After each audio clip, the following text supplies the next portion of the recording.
আসসালামু আলাইকুম ওয়া রাহমাতুল্লাহি ওয়া বারাকাতুহু। ইন্নাল হামদালিল্লাহি জামিআন ওয়াসসালাতু ওয়াসসালামু আলা সাইয়্যিদিল মুরসালিন ওয়া আলা আলিহি ওয়া সাহবিহি আজমাইন। দেশ এবং দেশের বাইরে পৃথিবীর যে প্রান্ত থেকে আমাদের আজকের অনুষ্ঠান জ্ঞান বিজ্ঞান এবং মুসলিম ঐতিহ্য দেখছেন তাদের সবাইকে সাদর আমন্ত্রণ জানাচ্ছি। আপনারা জানেন যে আমাদের এই প্রোগ্রামটির মাধ্যমে আমরা মুসলিম মনীষীদের জীবন, কর্ম, দর্শন, অবদানকে তুলে ধরার চেষ্টা করি। ঠিক তদ্রূপ আজকে আমরা যে মহান মনীষী নিয়ে আলোচনা করব, তিনি ফিকহি শাস্ত্রের একজন উজ্জ্বল নক্ষত্র হিসাবে আমরা জানি এবং যাকে ইমামে আজম বলা হয়, তিনি আর কেউ নন, ইমাম আবু হানিফা রাহিমাহুল্লাহ। আমরা তার জীবনী নিয়ে আলোচনা করব এবং আলোচনা করার জন্য যথারীতি আমাদের স্টুডিওতে আমন্ত্রণ জানিয়েছি বিশিষ্ট শিক্ষাবিদ, গবেষক প্রফেসর মুক্তার আহমদ। আসসালামু আলাইকুম ওয়া রাহমাতুল্লাহি ওয়া বারাকাতুহু। ওয়ালাইকুম আসসালাম ওয়া রাহমাতুল্লাহি ওয়া বারাকাতুহু। আপনাকে আমাদের স্টুডিওতে স্বাগত জানাচ্ছি। সুপ্রিয় দর্শক শ্রোতা, আমরা এই মহান মনীষীর জীবনী নিয়ে আলোচনা করব। ইমাম আবু হানিফা রাহিমাহুল্লাহ তার জীবনীর বিভিন্ন বিষয় আলোচনার শুরুতেই তার জীবনীর উপরে ছোট্ট একটি তথ্যচিত্র চলন দেখে আসি। ফিকাহ শাস্ত্রে বিশেষজ্ঞ এবং হানাফি মাজহাবের প্রধান ব্যক্তিত্ব ইমাম আবু হানিফা। তার পুরো নাম নোমান ইবনে সাবিদ ইবনে জুতা ইবনে মারজুবান। তিনি ইরাকের কুফা নগরীতে জন্মগ্রহণ করেন। 16 বছর বয়সে তিনি পিতার সাথে হজে গিয়েছিলেন। আবু হানিফা কুফা শহরেই ইলমে কালাম শিক্ষা করেন। 20 বছর বয়সে তিনি ইলমে দ্বীন শিক্ষায় মনোনিবেশ করেন। ইলমে আদব ও ইলমে কালাম শেখার পর তিনি ইলমে ফিকাহ অর্জনের জন্য সমকালীন ফকিহ ইমাম হাম্মাদের কাছে পাঠ গ্রহণ করেন। এছাড়া আরও অনেকের কাছে তিনি পাঠ গ্রহণ করেন। ইমাম আবু হানিফার পৈতৃক পেশা ছিল কাপড়ের ব্যবসা। এই ব্যবসার সুবাদে তিনি প্রচুর বিত্তের মালিক ছিলেন। তিনি নিজ উপার্জনের দ্বারা জীবিকা নির্বাহ, জ্ঞান চর্চা এবং তার কাছে জ্ঞান গ্রহণ করতে আসা গরিব শিক্ষার্থীদের যাবতীয় খরচ যোগাতেন। 16 বছর বয়সে তিনি পিতৃহারা হন। পিতার মৃত্যুর পর কাপড়ের ব্যবসার দায়িত্ব নেন তিনি। তার অসামান্য দক্ষতা ও নিষ্ঠায় ব্যবসা প্রসারিত হওয়ার পাশাপাশি তিনি কাপড় তৈরির কারখানাও স্থাপন করেন। ইমাম শাবি রহমতুল্লাহ আলাইহে তাঁকে ইলমের ব্যাপারে উৎসাহিত করার আগ পর্যন্ত তিনি ব্যবসাতেই অধিক মনোযোগ দিয়েছিলেন। ইমাম আবু হানিফার সঙ্গে বেশ কয়েকজন সাহাবীর সরাসরি সাক্ষাৎ হয়েছিল। তারা হলেন হজরত আনাস ইবনে মালিক, আবদুল্লাহ ইবনে আবি আওফা, সাহল ইবনে সাআদ, আবু তোফায়েল, আবদুল্লাহ ইবনে জুবাইদি, জাবের ইবনে আবদুল্লাহ এবং ওয়াসেলা ইবনুল আসকা।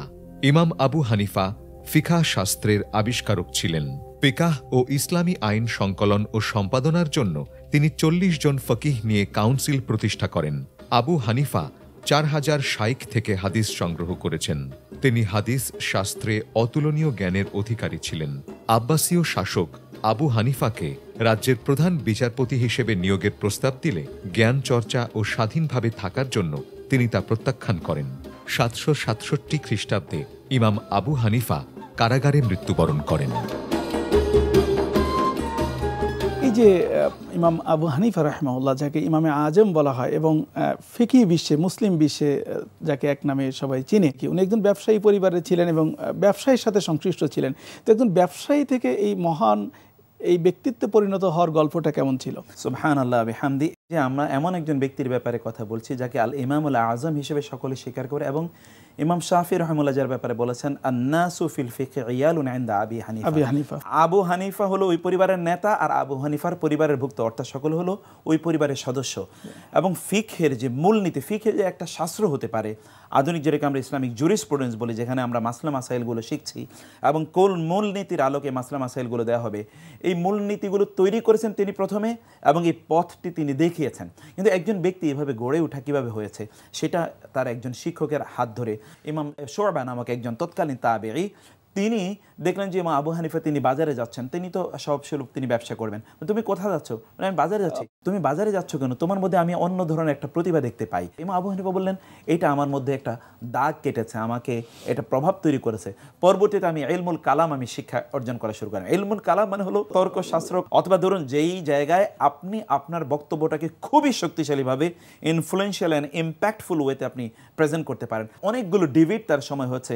আমরা হারুনুর রশিদের যেহেতু তিনি ইমাম মালিকের সমসাময়িক ছিলেন, হারুনুর রশিদ ওই সময় কিন্তু একদিকে নাস্তিকদের অথবা ধরুন যারা ধর্মবিদ্বেষী তাদেরও কিন্তু আনাগোনা ছিল, আবার ফিলসফির যেহেতু তখন একটা বিশাল একটা উত্থানের সময় ছিল, ফিলসফিক্যালি যারা ধর্মকে প্রত্যাখ্যান করতে চেয়েছে আধুনিক যুগে, যেমন ফিলসফির মাধ্যমে দর্শনের মাধ্যমে ধর্মকে প্রত্যাখ্যান করার একটা প্রবণতা আছে, সেই প্রবণতা কিন্তু তখন ছিল।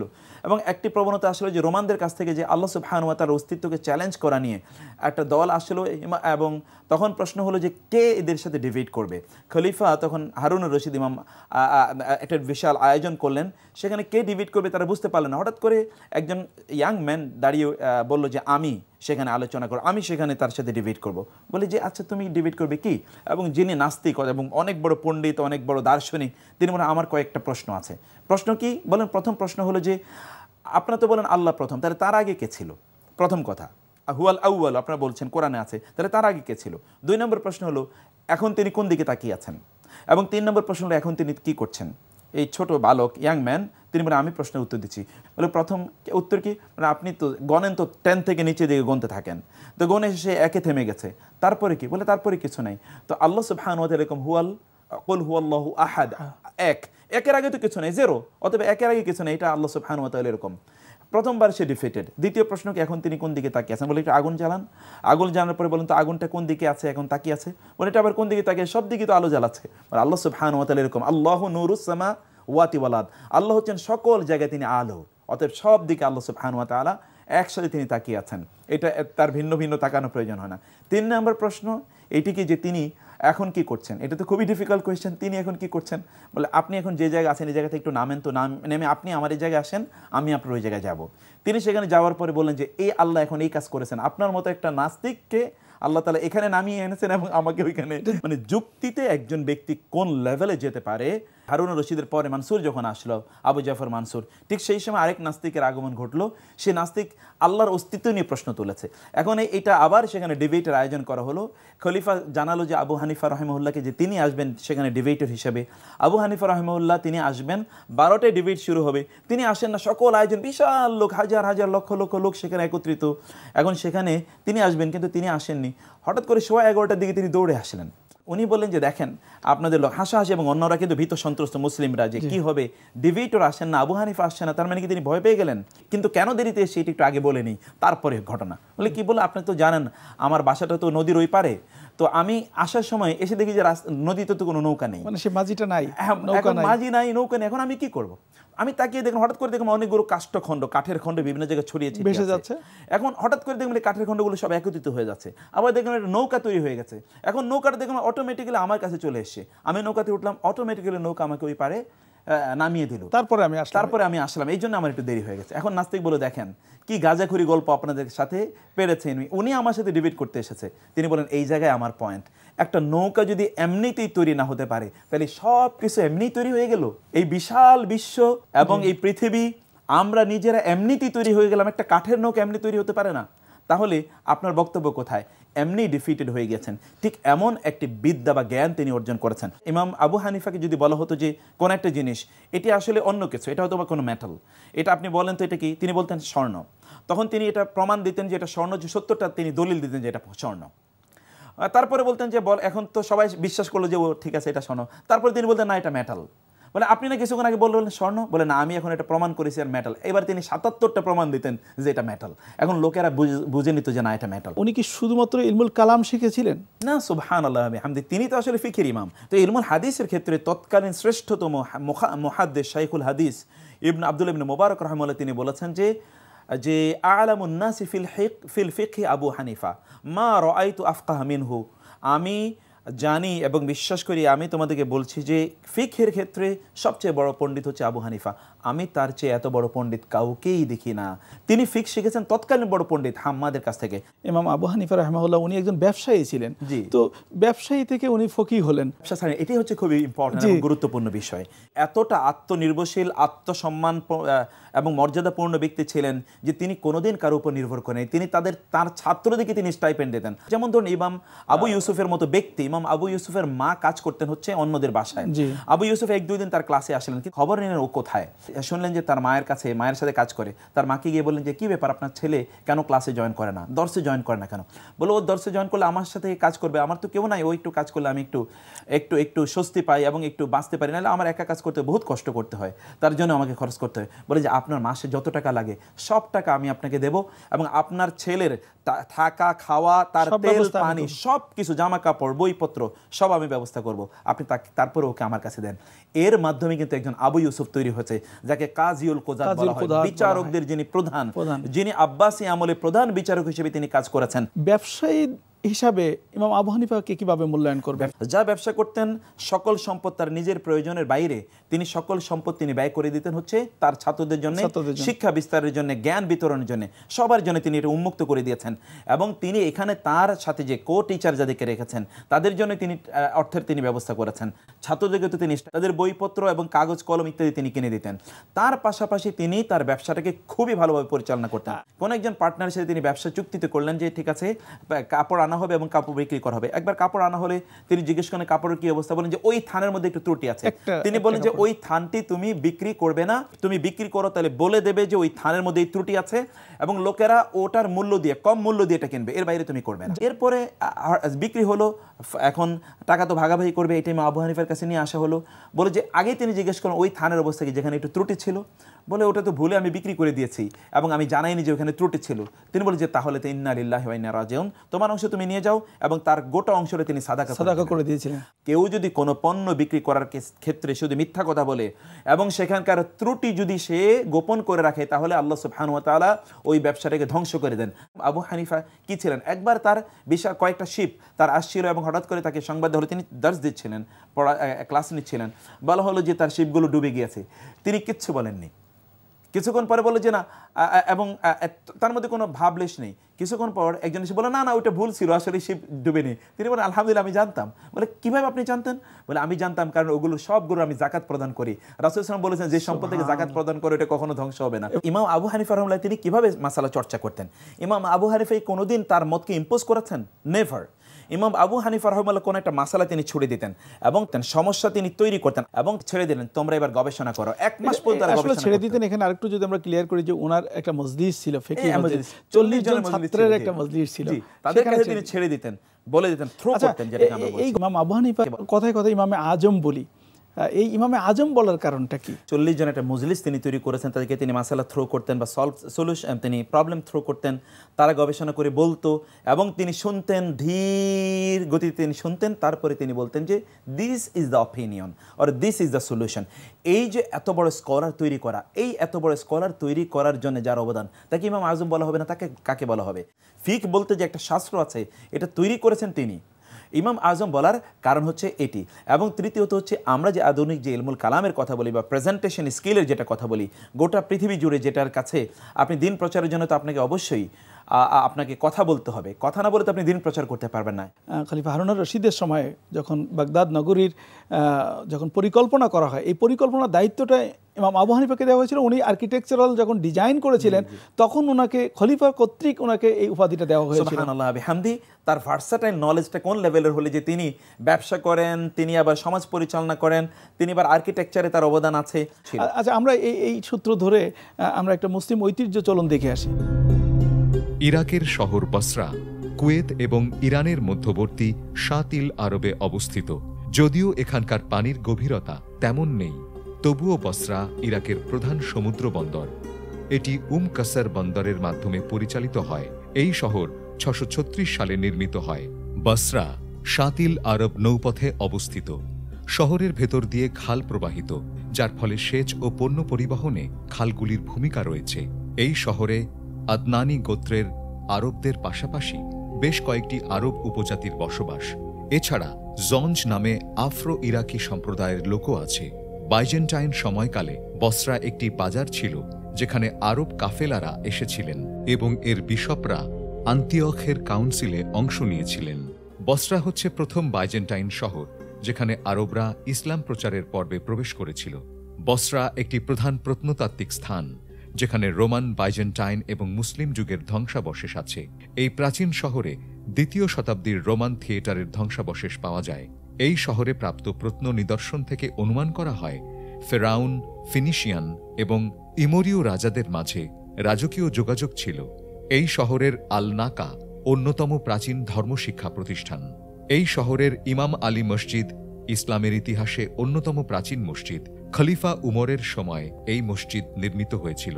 প্রাথমিকভাবে খেজুর বেত থেকে এই মসজিদ তৈরি হয়, তবে সেটি পুড়ে গেলে 3য় উমাইয়া খলিফা উমর কাদামাটি দিয়ে আবার নির্মাণ করেন। আব্বাসীয় শাসনকালে বন্যার কারণে এই মসজিদ ধ্বংস হয়ে যায়। শাসকেরা আবার এই ধর্মকেন্দ্রটি নির্মাণ করেন। এই মসজিদ ছিল জ্ঞানচর্চার কেন্দ্র।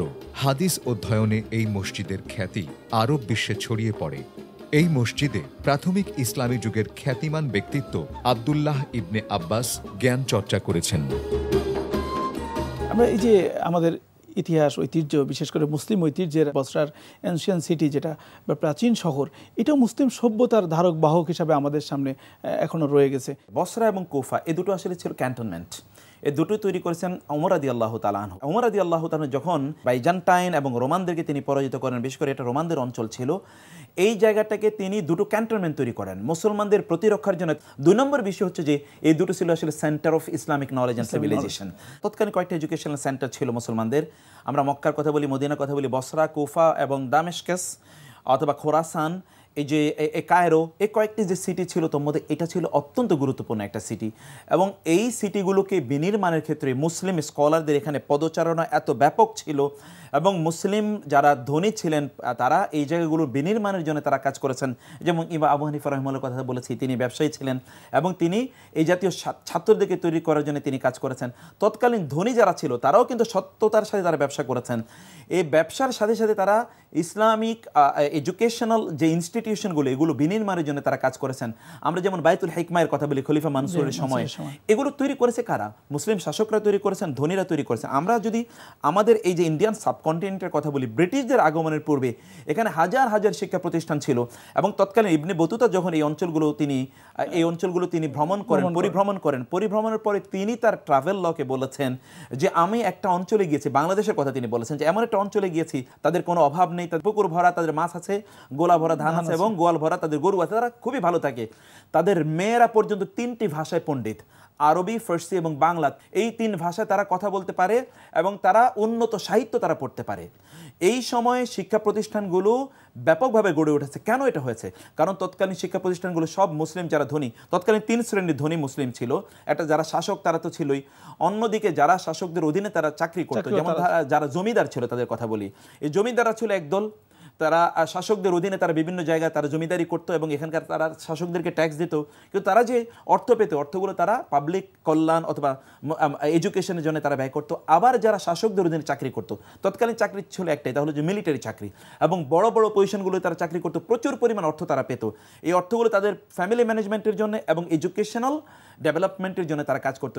আমাদের মূলত এই কাজগুলো করা দরকার। ইমাম আবু হানিফা আরও 2টি কথা বলতে চাই, তাহলে যে ইমাম আবু হানিফা তিনি বুঝেছেন যে সমাজে তার অবদানটা কি হওয়া দরকার। এবং ইমাম আবু হানিফাকে কিন্তু খলিফা মনসুর তাকে তিনি ওই যে প্রধান কাজীর পদ নিতে তাকে বললেন। তিনি বললেন যে না, আমি পদ নিতে চাই না। তাকে ডেকে নেওয়া হলো, আপনি কেন এই পদ নিতে চান না? তিনি বলেন আমি এই পদের যোগ্য নই। মনসুর বলেন আপনি মিথ্যা কথা বলছেন। তখন তিনি বলেন যদি আমি মিথ্যা কথা বলি তাহলে একজন মিথ্যাবাদীকে কি আপনি কাজী-উল কুজাত বানাবেন, চিফ জাস্টিস বানাবেন? আমি তো মিথ্যুক আপনার কথাই, তাহলে আপনি একজন মিথ্যুকে কীভাবে চিফ জাস্টিস বানান? আর যদি আমি মিথ্যাবাদী না হয়ে থাকি, আমি যদি সত্য বলে থাকি, তাহলে তো আমি আমার ব্যাপারে বললাম আমি যোগ্য নই। কিন্তু তিনি এই পদ গ্রহণ না করার কারণে তাকে কারাগারে নিক্ষেপ করা হলো, তাকে জুলুম অত্যাচার করা হলো এবং তাকে হত্যা করা হলো বিষ পান করিয়ে কারাগারে। তারপরে তিনি নত স্বীকার করেননি। কেন নত স্বীকার করেননি? কারণ তিনি যদি ওই রকম কোনো পোস্ট পজিশনে যান তাহলে সেখানকার অ্যাডমিনিস্ট্রেশনের কথা অনুসারে তাকে ইনজাস্টিস করতে হবে এবং এই কারণে আল্লাহর কাছে কিয়ামতের দিন তাকে অবশ্যই তাকে এই জন্য জবাবদিহি করতে হবে। একবার ইমাম আবু হানিফা তিনি ছাত্রদেরকে পড়াচ্ছিলেন, হঠাৎ করে তিনি স্টপ, তার ছাত্ররা বসে আছেন, তিনি প্রত্যেকটা শব্দ বলবেন, তার ছাত্র হাজার হাজার ছাত্র এটা লিখবে। আমাদের দর্শে তো সর্বোচ্চ 100-200 ছাত্র থাকে, ইমাম আবু হানিফা দর্শে হাজার হাজার ছাত্র থাকে, তারা লিখবেন প্রত্যেকটা পয়েন্ট, প্রত্যেকটা শব্দ তারা লিখে রাখে এই বক্তব্য। হঠাৎ করে তিনি চুপ এবং তিনি হেঁটে যাচ্ছেন। দেখা গেল যে দূরে একজন নারী দাঁড়ানো, তিনি বলছে এই থামাও, তুমি আসো, আমার একটু হাঁটতে হবে, তুমি আমার হাতটা ধরে একটু আমাকে নিয়ে হাঁটো। ইমাম আবু হানিফা তিনি উঠে গেলেন, একটু হেঁটে আসলেন, হেঁটে এসে তারপরে তিনি আবার দর্শ দেওয়া শুরু করলেন। লোকেরা জিজ্ঞেস করলেন তিনি কে? বলেন আমার মা, আমার মা আমাকে বলেছেন আমি এখানে বসে থাকতে পারি না। স্টপ করেছেন তিনি। তারপরে মাকে নিয়ে তিনি একটু ঘুরে আসলেন, মার মাথাটা একটু টিপে দিয়ে আসলেন, মা একটু ঘুমিয়ে পড়লেন, তারপরে তিনি তাকে পড়াতে আসলেন। আমাদের যারা আমরা কাজ করি আমাদেরকে বুঝতে হবে যে আপনি অনেক বড় কিছু হয়েছেন, কিন্তু আপনার মায়ের কাছে আপনি কিছুই না। এই মা, ইমাম আবু হানিফার মায়ের কাছে তিনি কিন্তু অনেক অনেক ঋণী, কারণ ইমাম আবু হানিফার বাবা মারা গিয়েছেন বেশ আগে, পরবর্তীতে মায়ের আদরে এবং মায়ের স্নেহে, মায়ের তত্ত্বাবধানে তিনি বড় হয়েছেন। এই জন্য মায়ের প্রতি তার অবদানটা একেবারেই কমেনি। আমাদের যারা আছেন, যারা শুনছেন, মায়েদের প্রতি, বাবাদের প্রতি, এই বড় বড় স্কলারদের, এত বড় বিগ বিগ পার্সোনালিটি, কিন্তু তাদের মা এবং বাবাদের প্রতি তাদের যে অনুরাগ, ভালোবাসা, শ্রদ্ধা এবং তাদের প্রতি যে আনুগত্য, এগুলো লেভেল দেখুন। যে আপনাকে অসংখ্য ধন্যবাদ, কারণ এই মহান মনীষীকে নিয়ে স্বল্প সময়ে আসলে আলোচনা করা সম্ভব না। জাযাকাল্লাহ খায়ের for inviting me. Thank you very much. আমরা অনুষ্ঠানের শেষ পর্যায়ে আমরা চাই যে আমাদের মাঝেও ইমাম আবু হানিফার মতো এরকম মহান ব্যক্তিত্ব, মহান মনীষী আরও বেড়ে উঠুক, সমাজ সভ্যতায় অবদান রাখুক, সেই প্রত্যাশা নিয়ে আজকে আমরা এখানে শেষ করছি। ওয়া মা তৌফিক ইল্লা বিল্লাহ। আসসালামু আলাইকুম ওয়া রাহমাতুল্লাহি ওয়া বারাকাতুহু।